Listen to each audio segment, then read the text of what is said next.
दीदी, आप ये हाथ में मेरी और अपनी नई ड्रेस लिए क्यों खड़ी हुई हो? वृंदा, ये? अरे हाँ, मैं बताती हूँ ना। वो आज ना मेरी फ्रेंड है ना मीनल, उसका बर्थडे है, तो उसने तुझे और मुझे, हम दोनों को ही पार्टी में इनवाइट किया है। तो मैं सोच रही थी कि क्यों ना मैं तेरी ड्रेस को पहन जाऊं और तू मेरी पहन लेना।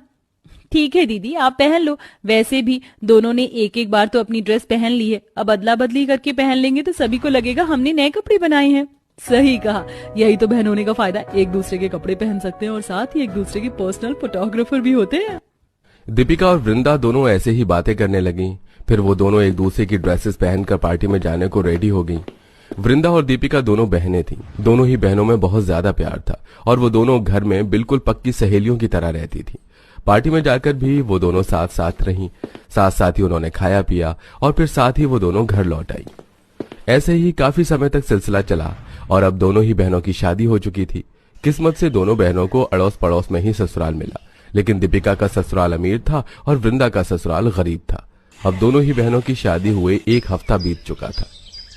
माँ जी, मैं बाहर बैठकर कपड़े साफ कर रही हूँ, अभी दोपहर होने में वक्त है, तो फिर इसके बाद खाना बना दूंगी। ठीक है बहू, देख सर्फ वहीं अलमारी में रखा हुआ है, वहाँ से लेकर कपड़े धो लेना।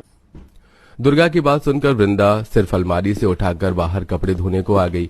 अभी वो बाहर गर्मी में कपड़े धो ही रही थी कि तभी उसे अपनी खिड़की से दीपिका ने झांक कर देखा।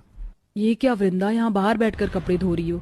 बेचारी, वैसे सही कहते हैं लोग, जो जिस चीज के काबिल होता है उसे वही मिलता है। अब मैं तो शुरू से ही राजकुमारी की तरह थी, तो मुझे ये राजमहल जैसा ही घर मिला और मेरी बहन को मिला ये गरीब घर। दीपिका को खुद की शादी अमीर घर में होने की वजह से घमंड हो गया था।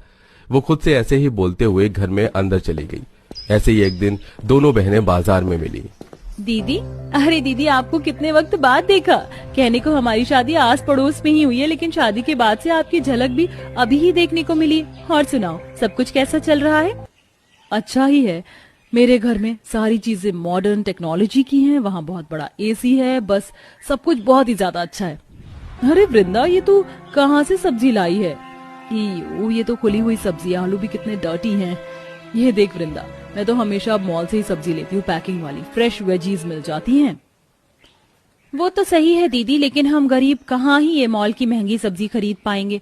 और शादी से पहले तो आप भी ये खुली हुई सब्जियां ही खाती थी ना? हाँ, तो वो शादी से पहले की बात थी। खैर, तूने सही कहा वृंदा, तेरी औकात नहीं है जो तू ये पैकिंग वाली सब्जी खाए। अच्छा चल, अब मैं चलती हूँ, मुझे घर जाकर बहुत काम है। दीपिका ऐसे ही वृंदा को चिढ़ाने लगी और फिर वो उसके पास से आ गई। लेकिन वृंदा को दीपिका की ये सब बातें फील हो रही थी, जिसकी वजह से उसके जाने के बाद वो बोली, सासू माँ, दीदी तो पहले बहुत